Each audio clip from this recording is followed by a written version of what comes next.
आपल्या सर्वांचे स्वागत आहे। अंबरनाथच्या निवडणुका आता अंतिम टप्प्यावरती येऊन ठेपल्या आहेत। उद्याच्या दिवशी अंबरनाथच्या निवडणुका होत आहेत। अंबरनाथमध्ये स्वप्नाली शिंदे ह्या बीजेपी कडून निवडणूक लढवित आहेत। आपण आता त्यांच्याशी संवाद साधत आहोत। नमस्कार स्वप्नाली ताई। नमस्कार। बरं, काय सांगाल तुम्ही एक निवडणुकीच्या रिंगणात आहात, बीजेपी तर्फे तुम्हाला तिकीट दिलं आहे। आता निवडणूक देखील एक अंतिम टप्प्यात येऊन पोहोचली आहे। काय कसं वाटतंय एकूण निवडणूक? नाही, खूप छान असा प्रतिसाद आहे नागरिकांचा। एक जिथे आपण आपला भारतीय जनता पार्टीचं कमळ बघतो, लोकांना परिवर्तन आणि विकास हवाय, त्या अनुषंगाने लोकांनी आम्हाला निवडलेलं आहे। आम्ही जेव्हा काम करतो, जनतेमध्ये जाऊन काम करतो, तर जनतेनेच सांगितलं की ताई, तुम्ही नगरसेवक नसताना ही कामं काही केलेली आहेत, तर तुम्ही निवडणुकीला उभे राहा। हा जनतेने दिलेला कौल आहे। त्या अनुषंगाने आम्ही आज उभे आहोत आणि खूप छान असा लोकांचा प्रतिसाद। ही तुमची तशी पहिलीच निवडणूक आहे, पण तरी सुद्धा तुमचं एक सामाजिक काम हे बऱ्याच वर्षापासून सुरू आहे। तर प्रभाग क्रमांक 25 ब मधून तुम्ही उभा आहात, 25 अ मधून तुम्ही उभा आहात। बरं, तुमची एक सामाजिक वाटचाल कशी आहे? सामाजिक वाटचाल म्हणजे गेले 15 वर्ष आपण इकडच्या नागरिकांसाठी म्हणजे त्यांचे जे प्रश्न असतात ते प्रश्न मार्गी लावायचं काम करतो। इव्हन रस्त्याचं काम झालं, गायत्री बिल्डिंगच्या इथे 2 माणसं भिंत पडून मेली होती, तर तो रस्ता कोण करायला मागत नव्हता, पण तो आपण रस्ता केलाय। लक्ष्मीनगरमध्ये आपण रस्ते केलेले आहेत, गटारांची कामं केली आहेत, आपण दिवे लावतो। शिवाय आपण महिलांसाठी सेफ्टी मीन्स आपण तिथे कॅमेरे लावलेले आहेत। म्हणजे असे विविध आपण कामं तिथे राबवलेली आहेत। आपलं कार्यालय आहे, बीजेपीचं कार्यालय माझं महालक्ष्मी नगरला, तिथे आपण योजना ठेवलेल्या आहेत। प्रत्येक ज्या आपल्या राज्य सरकारच्या आणि केंद्र सरकारच्या योजना आपण राबवतो। तिथे आपण दर गुरुवारी आपण आधार केंद्र राबवतो। हे सगळं चालू असताना लोकांनी एकच ठरवलं की ताई, एवढं काय तुम्ही करता, बाकीचे कोणच काही करत नाही, तर आमची अशी इच्छा आहे की ताई तुम्हीच उभं राहावं। आणि त्यांच्या इच्छेला मान देऊन मी आज उभी आहे। बरं, तुम्ही या प्रभागात फिरता आहात, मतदारांशी भेटत आहात, तर तुम्हाला हा प्रभाग साधारणतः कसा वाटला? काय काय समस्या त्याच्यामध्ये जाणवल्या? प्रभाग एक लक्षात घ्या, प्रभाग हा खूप चांगला असतो। तिथले काही काम न झाल्यामुळे तिथले नागरिक त्रस्त असतात। आता आम्ही जेव्हा फिरतो या प्रभागामध्ये, तेव्हा तिथे काहीच अशी विकासाची कामं झालेली नाहीत। रस्ते नाही आहेत, त्यांचे स्वतः सोसायटीचे त्यांचे गार्डन आहे। इव्हन तिथे आता आम्ही करत असताना तिथे कचरगुंडी नव्हती त्यांची, पण लोक येऊन तिथे टाकत होती। मग तेव्हा लोकांनी सांगितलं की ताई, ही कचरगुंडी तिथून हटवा, आणि ते कचरगुंडी आम्ही तिथून काढली। त्याच्यामुळे अजूनही लोकांचा तिथे छान असा आम्हाला प्रतिसाद लाभलेला आहे। कारण घाण तिथे आजार, म्हणजे मोदी साहेब आले जेव्हा 2014ला, त्यापासून पहिली त्यांनी हातात झाडू घेतली की स्वच्छता अभियान हे त्यांनी चालू केलं। आणि त्यांच्या माध्यमातून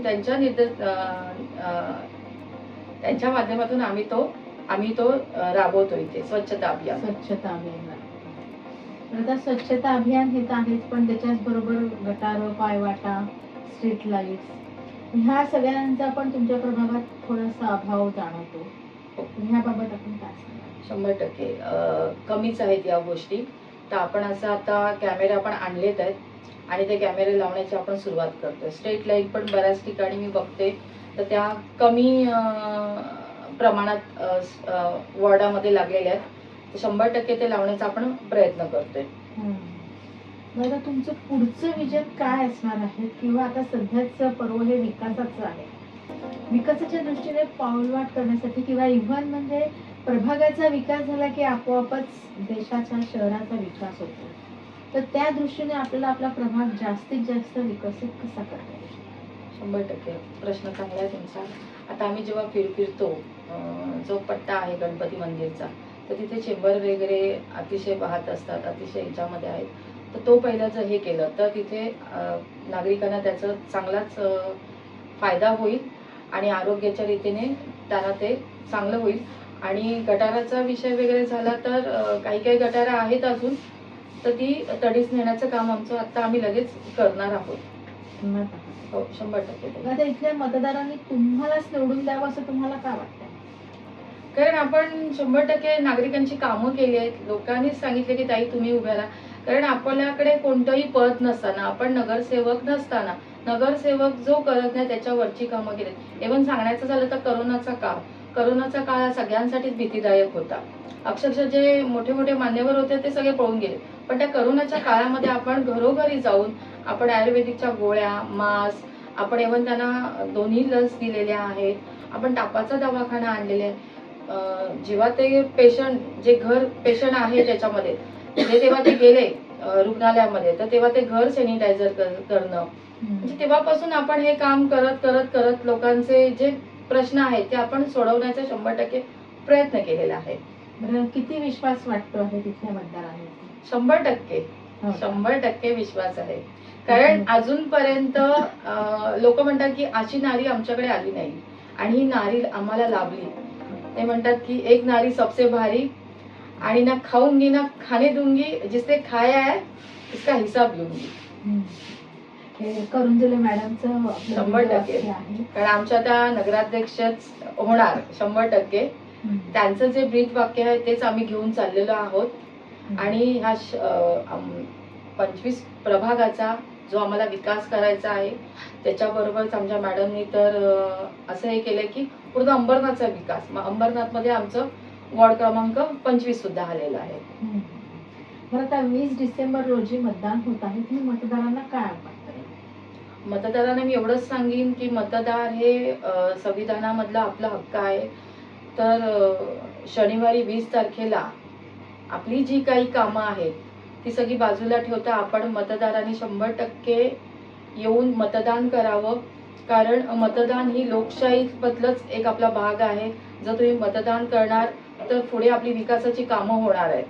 त्याच्यामुळे तुम्हाला जर विकास परिवर्तन जर करायचंय तर 100% मतदान करा. आत्ताच आपण स्वप्नाली ताईंना भेटलो. त्यांच्या कामावरती विश्वास ठेवून इथले मतदार त्यांच्या पाठीशी नक्कीच उभे राहतील व त्यांना बहुमूल्य मतांनी विजयी करतील अशी आपण अपेक्षा करूया. जय हिंद, जय भारत.